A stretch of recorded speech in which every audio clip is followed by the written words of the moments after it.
मुक्ति रूप के महल में हम प्रवेश कर जाते हैं। एक पहला द्वारपाल है ये विचार, क्षमा विचार संतोषा। शम मन का निग्रह है, विचार जो अभी मैंने बताया, संतोष, और चौथा साधन है साधु संगति। इन चारों संगतियों में मूल जो है, सब में जो अनुसूत है वो विचार ही है। क्योंकि साधु के पास जाओगे, उनकी सेवा करोगे, उनसे सत्संग मिलेगा, सत्संग सुनकर के विचार ही तो करोगे। संतोष जीवन में है तो क्या क्या बिना विचार के संतोष होता है? जानते हैं कि वस्तु दुख में है, हमको इससे ज्यादा नहीं चाहिए, तो क्या विचार नहीं है?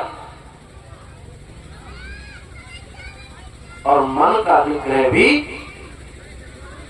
बिना विचार के होता नहीं। क्यों नहीं बोले? हम तो वृत्ति को निरोध कर लेते हैं, वृत्ति को भगवदाकार कर लेते हैं, विचार की क्या आवश्यकता है? वृत्ति को हम वृत्ति को जो स्तब्ध कर देते हैं, कोई विचार की आवश्यकता नहीं। जो विचार का आलसी है वो उसकी मृत्यु निश्चित है, वो प्रमादी है, आलसी है, क्योंकि उस भगवत तत्व में उसको रस नहीं है। आलस माने आलस, रस व्याकरण में रस रालयो प्रभेदा। कहीं कहीं ऐसे सूत्र कहीं के ऐसा विषय आता, राग और ला का अभेद हो जाता है। आप रोज कहते हैं, बहुत जगह मैंने सुना है कि दाल को दाल बोलते हैं, दाल को दाल बोलते हैं, तो रा ला अभेद हो, ये सूत्र लागू हो जाता है व्याकरण में। तो जो आलस्य है वही आलस्य है। जब कोई रस नहीं लगता तो उसी को कहते हैं आलस्य। जब ये आलस्य घनीभूत हो जाता है तो इसी को हम प्रमाद कहते हैं। प्रमा माने ज्ञान, जो ज्ञान का अर्दन कर दे। प्रमा अर्दयति थी प्रमाद, जो प्रमाद को ज्ञान को काट दे उसी को हम प्रमाद कहते हैं। जैसे कोई साधक कि हमको तो रात को 3 बजे उठकर ध्यान करना, पहले तो आलस्य आता है, अब फिर ये भूल ही जाता है कि हमको ध्यान करना भी है। ये भूल जाना है, इसी को हम प्रमाद कहते हैं। और उसमें ध्यान में जो रस नहीं लगना है, इसी को हम आलस्य कहते हैं, आलस्य कहते हैं। तो जो प्रमा का अर्दन कर देता है, प्रमा को ज्ञान को काट देता है, वो प्रमाद है। इसलिए सनद सुजात्यम यानी सनद कुमार ने धृतराष्ट्र को उपदेश दिया, क्या कहा? प्रमादम वही मृत्यु द्रवी में। मैं प्रमाद को ही मृत्यु कहता हूं। ये प्रमाद ही अज्ञान है, अविचार है। तो हमको ये विचार करना है। मन में संकल्प विकल्पों में नहीं रहना है। संकल्प विकल्प तो आपको आप निसर्ग से, सृष्टि से आपको प्राप्त है, क्योंकि बिना संकल्प विकल्प के ये संसार चलता नहीं है। वो तो आपको निसर्ग से प्राप्त है। और विचार तो ये पुरुषार्थ है, ये पुरुषार्थ कुछ भी करने का नाम पुरुषार्थ नहीं। पुरुषार्थ उसी को कहते हैं पुमार्थयते, जो जिसको हम चाहते हैं। अभी जो भी हमने बताया, हमने नहीं, आपने ही बताया कि हम परम सुख चाहते हैं। यही पुरुषार्थ है, मोक्ष ही पुरुषार्थ है। साधन पुरुषार्थ और सिद्ध पुरुषार्थ। आप सुनते हैं धर्म अर्थ काम मोक्ष, 4 पुरुषार्थ सुने। इसमें जो मोक्ष है ये परम पुरुषार्थ है, सिद्ध पुरुषार्थ है, और धर्म अर्थ काम ये साधन पुरुषार्थ है। बल्कि ये कह दिया जाए तो कोई दोष नहीं होगा कि 2 ही पुरुषार्थ है, एक धर्म पुरुषार्थ और एक मोक्ष पुरुषार्थ, क्योंकि बाकी तो सब हमको निसर्ग से प्राप्त हो जाता। जब इस धर्म पुरुषार्थ में लोभ विषयक कामना रहती, जब इस धर्म पुरुषार्थ में धन विषयक न्यूनता रहती है, तो ये लोभ हो जाता है। स्त्री पुरुष विषयक जब न्यूनता रहती है तो यही काम हो जाता है। इस धर्म पुरुषार्थ की पूर्णता के लिए अर्थ और काम है। धर्म की न्यूनता के लिए ही जब इसमें कुछ न्यूनता होती है, चित्त जो है काम में जाता है, तो उसी के लिए विवाह है।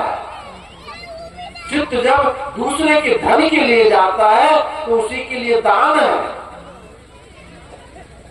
तो जब धर्म पुरुषार्थ की परिपूर्णता हो जाती है तो तभी तुलसी बाबा कहते हैं धर्म ते विरत जोग ते ज्ञान मोक्ष फल वेद मथा। धर्म का फल काम नहीं, धर्म का फल अर्थ नहीं, धर्म का फल क्या बताया? वैराग्य। वैराग्य हो जाता है। और वैराग्य जिसको होगा, देखो भाई, हम रोज चिल्लाते रहे गुरु बना लो, गुरु बना लो, तो बने वाले गुरु मिलेंगे, असली गुरु नहीं मिलेंगे, क्योंकि गुरु बनाया नहीं जाता। गुरु तो वैराग्यवान को ही मिलते हैं, बाकी तो सब गुरु बनाए जाते हैं। और जो वैराग्यवान है सदगुरु तो उसी को मिलते हैं। क्यों मिलते हैं? इसलिए मिलते हैं कि उस वैराग्यवान उस जिज्ञासु की आत्मा ही उसके नाम रूप लेकर के प्रकट होती है। और बाकी तो कुछ चीज पाने के लिए, कोई स्थिति बनाने के लिए, स्थिति बनाने के लिए गुरु बनाए जाते हैं। यहाँ तो आपका आत्मचेतन नहीं बाहर नाम रूप लेकर के प्रकट होता है, और वही बाहर से धक्का लगाता है कि नहीं संसार झूठा, और जिज्ञासु आत्मचैतन्य अपनी तरफ खींचता है। यही गुरु शिष्य का संबंध होता है। इसलिए वैराग्यवान को ही सदगुरुदेव की प्राप्ति होती है। इसलिए बहुत सारे गुरुओं का वर्णन आता है शास्त्रों में। आप स्कंद पुराण में गुरु गीता देखें, सूचक गुरु, बोधक गुरु, विद्या गुरु, दीक्षा गुरु और निषिद्ध गुरु भी है। हम काशी में रहते तो काशी में क्या बोलते थे? रिक्शा वाले को गुरु बोलते थे, आओ गुरु हमको बिठाओ जरा। तो ऐसे भी गुरु होते हैं, आओ गुरु तम्बाकू रगड़ ले थोड़ा। काशी में चलता है ऐसा कि रिक्शा वाला भी गुरु है और तम्बाकू रगड़ने वाला भी गुरु है। तो बोधक गुरु, सूचक गुरु, दीक्षा गुरु, निषिद्ध गुरु भी है। निषिद्ध गुरु का ये जो भूत प्रेत उतारने वाले हैं, ये सब निषिद्ध गुरु हैं, क्योंकि इतनी देर को गुरु मान लिया जाता है उनको, क्योंकि अपना रोग ठीक कराना। ये निषिद्ध गुरु इसलिए कहा जाता है उनको, क्योंकि बस तभी तक गुरु है जब तक हमारा प्रेत नहीं उतरता। और जब प्रेत उतर गया तो फिर उसके बाद गुरु नहीं। तो सदगुरु जो है, कहने का मतलब ये आप जिज्ञासु हो। हम और बोधक गुरु सूचक गुरु का निषेध नहीं कर रहे हैं, क्योंकि आपको उपासना की दीक्षा देंगे, अंतःकरण के निर्माण की दीक्षा देंगे, वो भी आवश्यक है, क्योंकि अंतःकरण की शुद्धि के लिए कोई मार्ग तो चाहिए। इस मार्ग, अंतःकरण की शुद्धि के लिए जो मार्ग है, यदि इसको हम काट देंगे तो हम वैराग्यवान कैसे होंगे? वो है, पर निषिद्ध गुरु का तो, उनका नाम ही निषिद्ध गुरु है, उनका तो त्याग करना ही चाहिए। तो जब ये जिज्ञासु को गुरु मिलते हैं, वैराग्यवान को गुरु मिलते हैं, उनकी शरण जाते हैं, उनसे क्या सुनते हैं? यही सुनते हैं कि अभी जो कहा ये विचार सुनते हैं। क्या विचार था? वो मैं कौन हूं? कथमिदं जातम, जगत कैसे उत्पन्न? तो गुरुजी ने कहा कि पहले कोहम की तो बात बेटा तुम बाद में सुनो। यानी त्वम पदार्थ और तत्पदार्थ, तत्पदार्थ का शोधन और त्वम पदार्थ का शोधन। जब तक ईश्वर पर दृढ़ विश्वास नहीं होता तो तब तक तत्पद का शोधन नहीं होता। ब्रह्म है, परमात्मा है, ऐसा दृढ़ आस्तिक बुद्धि, ऐसा दृढ़ विश्वास, यही है तत्पद का शोधन। जीवन में कैसे आएगा? भक्ति से जीवन में आता है। चाहे गुरु भक्ति हो या इष्ट भक्ति हो, जिसके जीवन में भक्ति है उसका शोधन हो चुका, तत्पद का शोधन हो चुका। जो जगत की सृष्टि की बात जो कही गई है उपनिषदों में, गीता में, भागवत में, सर्वत्र कही गई है कि सृष्टि कैसे हुई। तो गुरु जी कहते हैं कि भैया सृष्टि, गुरु जी पहली बार ही कहते हैं कि कोई सृष्टि वृष्टि नहीं हुई। जैसे हमारे वकील साहब कह देते ना, अब वकील साहब नहीं कहा करेंगे, बोलोगे तो कहे कोई सृष्टि नहीं हुई, तो कहेंगे अरे कहां से आ गए जब वो कहते सृष्टि नहीं हुई। अब हम जो है ये पुण्यतिथि प्रोग्राम चल रहा है, क्या बिना सृष्टि में चल रहा है? इतना सारा भोजन बन रहा है, हजारों आदमी भोजन करेंगे, या क्या बिना सृष्टि में चल रहा है? कोई सुनने को समझने को तैयार नहीं होगा। अगर ऐसा कह दिया जाए कि सृष्टि नहीं है तो सीधे सीधे ये बात मस्तिष्क में उतरती नहीं है। भले ही हम चिल्ला चिल्ला के फूक है, नहीं उतरती, क्योंकि हमने तो निश्चय कर रखा है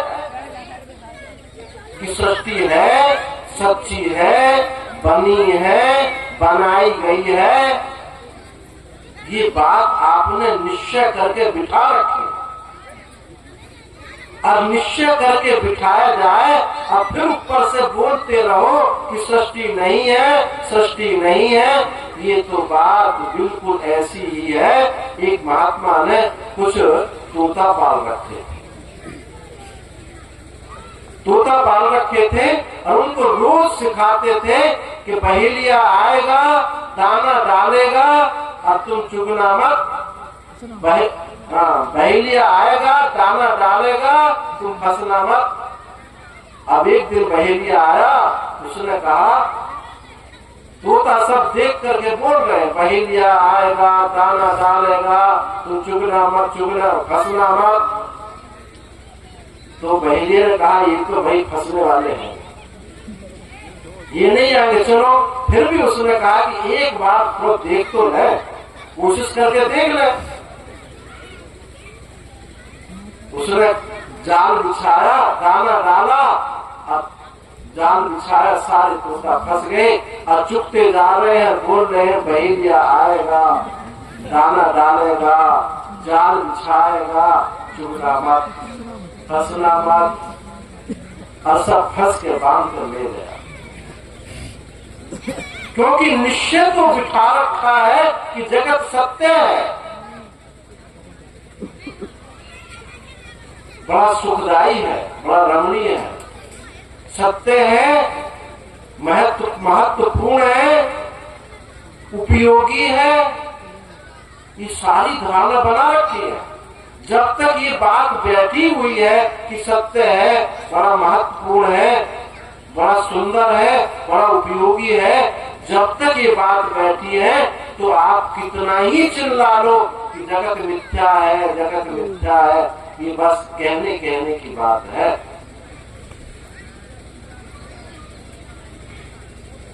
तो क्यों कि हमने विचार नहीं किया। तो गुरु जी ने सीधा सीधा शिष्य को ये नहीं कहा कि जगत मिथ्या है,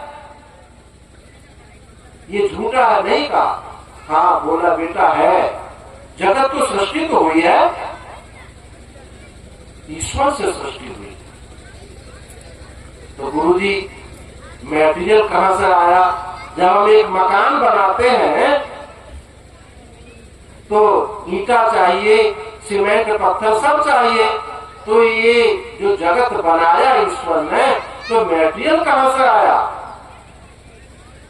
तो बहुत सारे विचारकों ने कहा, किसी ने कहा सातवें आसमान से आया। मुसलमान कहते हैं ना सातवां आसमान से आया, वहां कहां से आया? सातवें आसमान से आया। उनकी तो यही दौड़ चलती रही। किसी ने कहा परमाणु से आया, परमाणु से बना। किसी ने कहा भगवान बनाते हैं, रचयिता है, भगवान ने बना दिया। तो देखो गुरु जी ने कहा कि भाई बेटा ये जगत बना तो सही, ईश्वर ने बनाया, तो बनाने वाला मैटेरियल क्या था? तो मैटेरियल भी भगवान है। यानी घड़े बनाने वाला कुम्हार भी वही और मिट्टी भी कुम्हार है। यानी निमित्त कारण भी चैतन्य है और इसका उपादान कारण भी चैतन्य है, मिट्टी भी चैतन्य है और बनाने वाला भी चैतन्य है। अब ये बात सुन तो ली, विचार नहीं किया, तो आप कहने लगा कि निमित्त कारण परमात्मा, उपादान कारण परमात्मा। अब कहते हैं विचार नहीं कि सुन लिया। गुरुजी ने कहा कि देखो भाई, ये कहने की बात है, तो जरा विचार तो करो इस पर। जब मिट्टी भी चैतन्य है और बनाने वाला भी चैतन्य है, तो वस्तु भैया वस्तु बनी क्या? ये कभी विचार किया? कुछ बनी नहीं। मिट्टी भी चैतन्य और बनाने वाला भी चैतन्य, ये तो एक विकल्प डाला गया तुम्हारी बुद्धि में। क्यों डाला गया कि तुम कहते हो जगत बना है, जगत बना है, इसलिए विकल्प डाला कि चैतन्य ने बनाया और मैटेरियल भी चैतन्य बना हुआ। विचार करके देखें तो कुछ बना नहीं। तस्मात् वही तस्मात् आकाश, तस्मात् वही तस्मात् आत्मना आकाश संभूतः। उस परमात्मा से आकाश हुआ। आकाश माने क्या होता? पूर्ण अवकाश, पूर्ण अवकाश यानी कुछ नहीं हुआ। जो हुआ, अगर जब बनने वाली बात कही जाती है और होने वाली बात कही जाती है, तो दोनों में अंतर होता है। ये परमात्मा ही बना और वही मैटेरियल बना, वही बनाने वाला बना, तो विचार करके देखे कुछ बना नहीं। इसी बात को श्रुति ने कहा कि उस परमात्मा से आकाश हुआ, आकाश से वायु, वायु से अग्नि, जल, पृथ्वी और ये पंचीकरण हो करके ये जगत बन गया, जिसका आधार ही कुछ नहीं है। जिसका आधार ही कुछ नहीं है उससे क्या चीज करेंगे। तुलसी बाबा ने भी स्पष्ट कहा, शून्य भीति पर चित्त रंग नहीं, तनु बिन लिखे चिते, धोए मिटे न मरी भीत, दुख पहिए यही तले। उन्होंने कहा कि जगत जो है इसका आधार शून्य दीवार है, दीवार शून्य है और बनाने वाले का शरीर नहीं है। और बिना ब्रश के बना दिया, बिना रंग के बना दिया, अब बताओ क्या बना। और भी कहा, रविकर नीर बसे अति दारुण, मकर रूप दे माही, और बदन ही सौ ग्रसे चराचर, पान करे दे जाए। एक जैसे मरु मरीचिका की जो नदी होती है, आगे देखता है नदी, पीछे देखता है नदी, और नदी में एक मगर है, और वो मगर कैसा है, जो इस नदी में, इस झूठी नदी में जो पानी पीने जाता है, स्नान करने जाता है, उसको ये मगर निगल जाता है। कौन है? काल ही मगर है। और कैसा मगर है कि बदनहीन स्वर्ग से चराचर, उसके मुख नहीं है, बिना मुख का इस सब को खा रहा। यही तो आश्चर्य है कि सब मर के जा रहे हैं। अभी बाकी कहते अभी तो हमको रहना, अभी तो नाती पंथी के विवाह करते हैं। अहनी हनी भूतानी रक्षन्ति यवालय शेषा स्थावर निच्छन्ति कि आश्चर्य मता पर। रोज मर के जा रहे हैं और शेष कहते हैं अभी तो हमको रहना है। इससे बड़ा आश्चर्य क्या है? चर्चा कर रहे हैं, रोज यही चर्चा कर रहे हैं। क्या चर्चा है? अश्विन महा मोहमयी कटाए, सूर्याग्निना रात्रि दिवंगनेना, मास ऋतु दरवी परिघट्टनेना, भूतानि काला पचतीति वार्ता।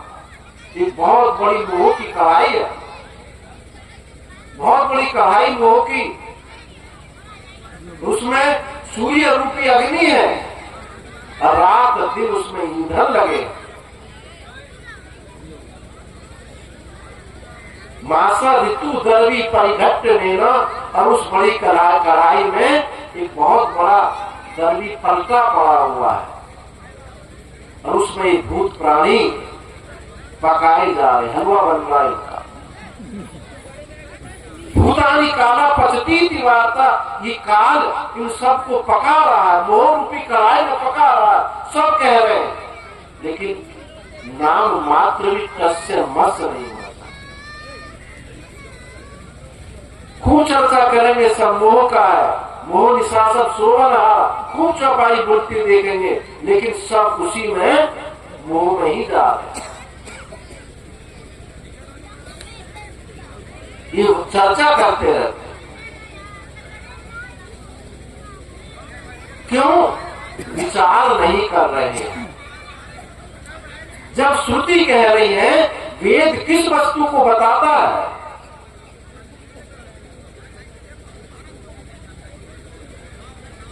जो प्रत्यक्षानि विद्यावा यस्तु पायुक लभ्यते, एतम विदन्ति वेदेन तस्माद् वेदस्य सार्थकः। जो वस्तु प्रत्यक्ष और अनुमान के प्रमाण के द्वारा नहीं जानी जा सकती, उसी को ये वेद बताता है। ये वेद बताता है, ये प्रत्यक्ष का विषय नहीं है, इसीलिए वेद की सार्थकता है। इसीलिए वेद की सार्थकता है क्योंकि अब यदि इंद्रियों से देखा जाता तो आप सब देख लेते। इसलिए वेद वाक्यों को सुने और समझें वो कहना क्या चाहते हैं। श्रुति ने कहा तस्मात् वायु तस्मात् आत्मना आकाश संभूता। उसी परमात्मा से आकाश हुआ। आकाश माने बिल्कुल पोला पोल। अब विचार करके देखें ये माइक कहाँ रखा हुआ, आप पता है कहाँ रखा हुआ? कहो कि तख्त पर रखा हुआ नहीं,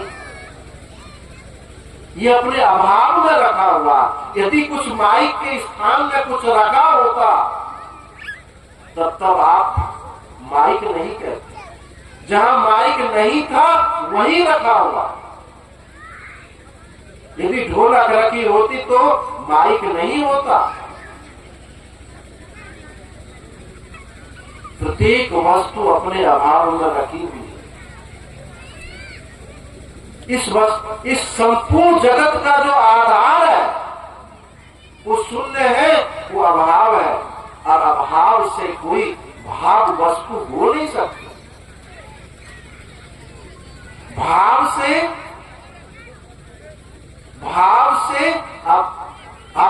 से भाव की उत्पत्ति नहीं हो सकती।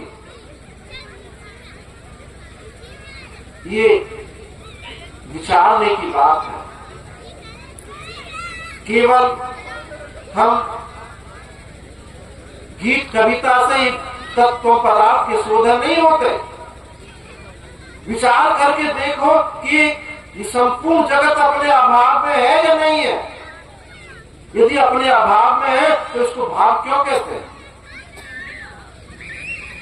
है ना समझी? नहीं बताओ, ना समझी है या नहीं है? धर्म सिंह भी कुछ कह रहे नहीं है, ना समझी है। जो अभाव से उत्पन्न हुआ भाव कदापि नहीं हो सकता। खरगोश के सींग से ये बाल्टी उत्पन्न नहीं हो सकती। बिल्कुल ऐसा ही है। फिर क्या है? जब कुछ है ही नहीं तो क्या ये जाना कैसे जा रहा है कि ये अभाव है? ये जाना कैसे जा रहा है कि ये अभाव है? जानना वहां मौजूद है। जानने का अभाव हो ही नहीं सकता, क्योंकि भाव को और अभाव को वो जानता है। उस जानने वाले का कोई जानने वाला होगा तो नहीं। जानना भी भाव पदार्थ बनेगा, भाव पदार्थ बनेगा। इसलिए जो सबको जान रहा है, सबको प्रकाशित कर रहा है, वही सबका आधार है।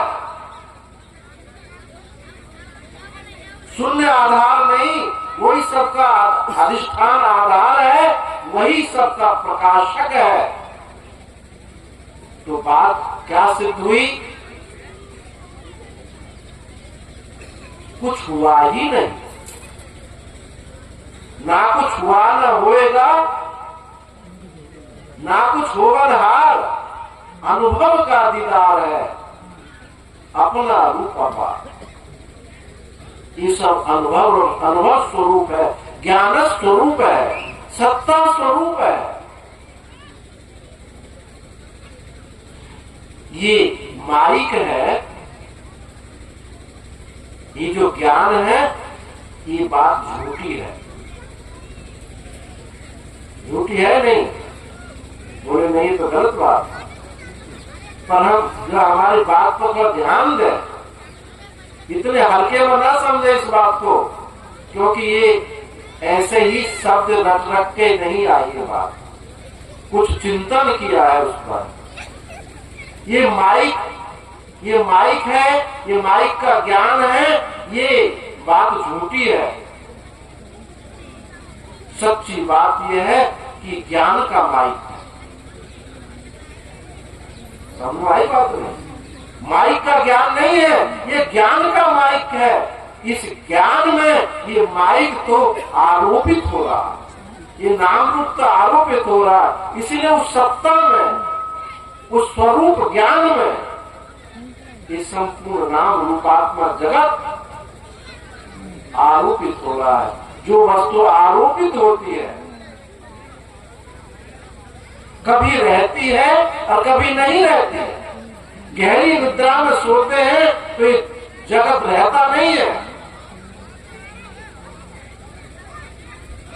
कभी रहे कभी ना रहे, उसी को हम मिथ्या कहते हैं, उसी को आरोप कहते हैं।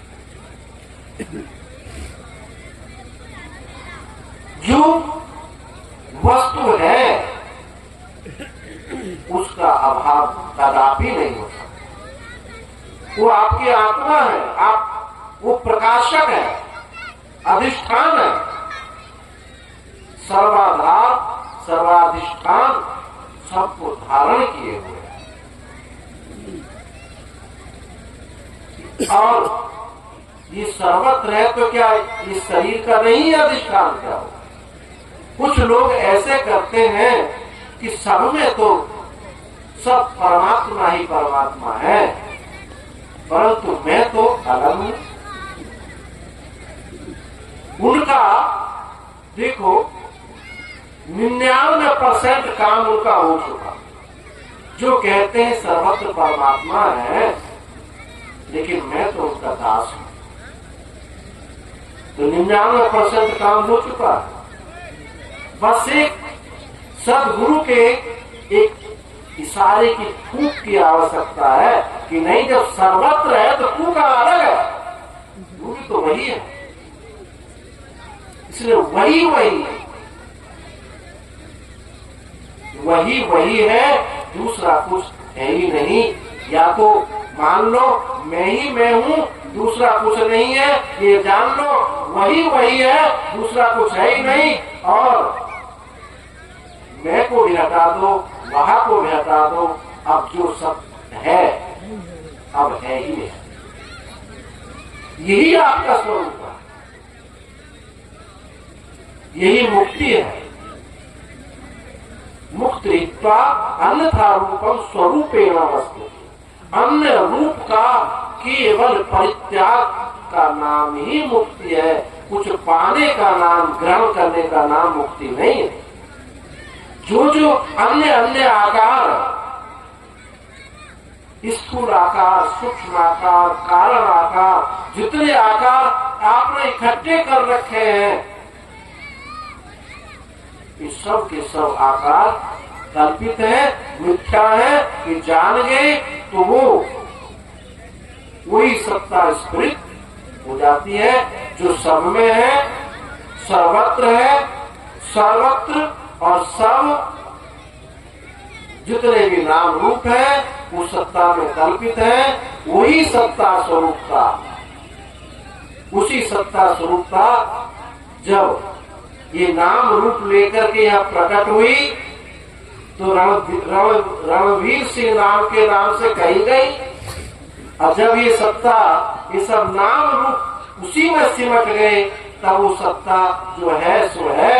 इसी वाक्यांजलि को समर्पित करते हुए ये आज 2 दिवसीय, 2 दिन का है ना, 2 दिवसीय ये सत्र पूरा हुआ। ओम पूर्णमदः पूर्णमिदं पूर्णात् पूर्णमुदच्यते पूर्णस्य पूर्णमादाय पूर्णमेवावशिष्यते। सर्वे भवन्तु सुखिनः, सर्वे सन्तु निरामयाः, सर्वे भद्राणि पश्यन्तु, मा कश्चित् दुःखभाग् भवेत्। ओम शांति शांति। सतगुरु आरती मिलती है,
की माँ